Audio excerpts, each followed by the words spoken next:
Hola muchachos, bienvenidos a nuestra clase de estadística. En esta oportunidad vamos a rectificar la actividad número 7.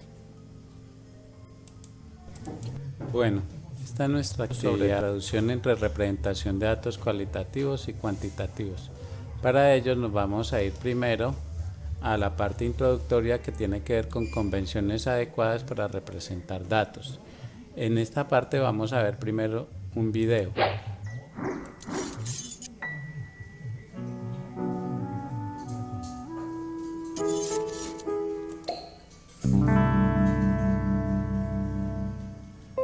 Bueno muchachos, hoy vamos a hablar sobre la importancia de escoger una escala adecuada para representar diagramas de barras. Pueden observar que tenemos un mismo conjunto de datos representados usando dos escalas diferentes. En la primera escala notamos que en el eje vertical del diagrama 1 los números de la escala son muy altos y no se visualizan claramente las frecuencias obtenidas de los datos. Mientras que en el diagrama 2, la representación de la información es mucho más clara, puesto que se han usado números en la escala que son más apropiados para representar la información.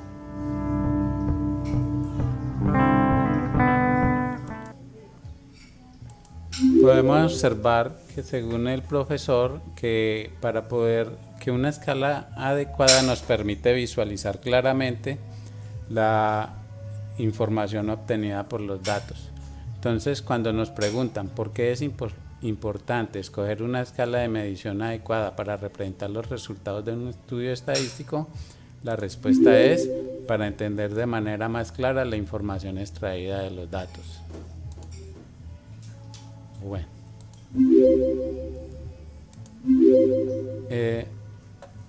de aquí vamos a la parte, primero que nos muestran es una tabla de frecuencias con la columna de los intervalos de la frecuencia absoluta, la frecuencia relativa y la frecuencia relativa porcentual.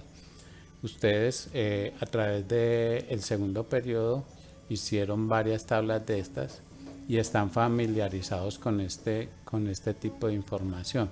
Entonces, el objetivo de esta actividad es que ustedes sepan interpretar o sepan de dónde salieron cada uno de los datos de esta tabla de frecuencia. O sea, una cosa es construir una tabla de frecuencias y otra es que si nos dan una tabla de frecuencias nosotros ya estamos familiarizados con ella y sabemos de dónde salieron los datos. Entonces vamos a resolver las siguientes preguntas. Primero, conozca la operación correcta que se realizó para obtener 0,32 que corresponde a la frecuencia relativa de matemáticas. Entonces nos están hablando de este 0,32 que es la frecuencia relativa de matemáticas. ¿De dónde salió?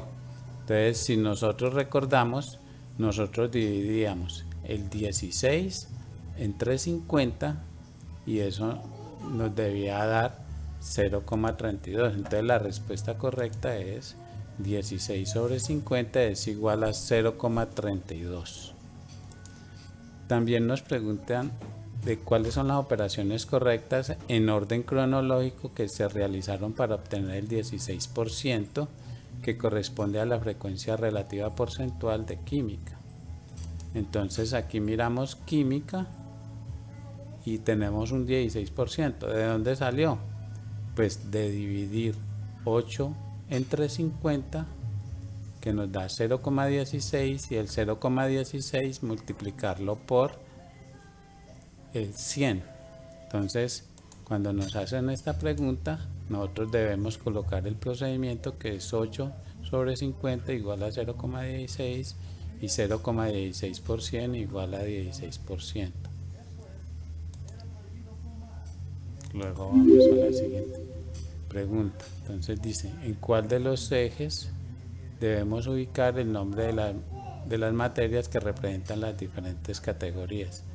Esto se refiere a un plano cartesiano donde ubicamos nosotros las barras del diagrama de barras. Entonces nosotros vemos que en el eje X o eje horizontal se ubican las categorías o las materias y en cuál ubicamos las frecuencias. Entonces dice que en el eje Y o eje vertical. Dice, use los resultados de la tabla para responder las siguientes preguntas. Aquí vuelven y hacen la misma pregunta. Entonces continuamos aquí y nos dan 3 tablas. Dice, bueno, aquí podemos explicar lo de los ejes. Entonces, cuando nos dicen que en cuáles ejes ubicamos las materias, nosotros decimos que este es el eje X o eje horizontal y que este es el eje Y o eje vertical. Entonces, aquí nos dan 3 escalas y una escala vemos que tiene de 5 en 5, la otra escala va de 10 en 10 y la otra va de 20 en 20. Entonces, aquí como los datos son pequeños, nosotros podemos decir que la escala más adecuada es la escala 2. Dice, los datos se pueden representar en cualquiera de las 3 escalas, pero la razón para la cual se escoge la número 2 es porque le mostraría más claramente la información extraída de los datos. Se debe tener en cuenta que el número de categorías que tiene su conjunto de datos para que estén coherentes con la escala del eje horizontal. El valor de las unidades respecto a la frecuencia más pequeña y la más grande del conjunto de datos para que los rectángulos y las cantidades de frecuencias se visualicen de forma clara. Entonces ahí el valor más grande era 16 y el valor más pequeño era 2. Dice, ¿cuál es la materia que más profundizan los estudiantes? Pues la respuesta correcta es matemáticas, que tenía 16 estudiantes. ¿Y cuál la que menos profundizan? Sociales, que tenía como que 2.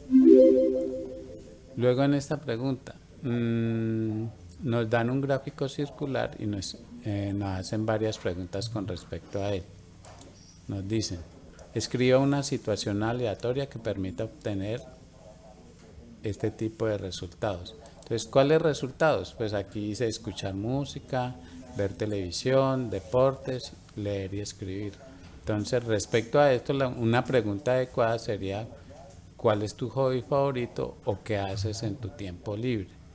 Entonces, si a mí me preguntan, o si me dicen qué situación permite obtener estos resultados, yo podría decir, ¿cuál es tu hobby favorito o qué actividad te gusta realizar en tus datos libres? Esa sería la respuesta. También nos podrían decir, aquí vemos el gráfico de barras y tenemos los dos ejes, el eje X y el eje Y. Y debemos esa tabla de frecuencias expresarla aquí o el mismo gráfico circular. Entonces vemos que el gráfico circular tiene números como 27%, 7%, 27%, 28% y 24%. Lo más adecuado es que yo hiciera una escala que fuera de 0 a 30, porque los números más grandes son 27, 20, 5.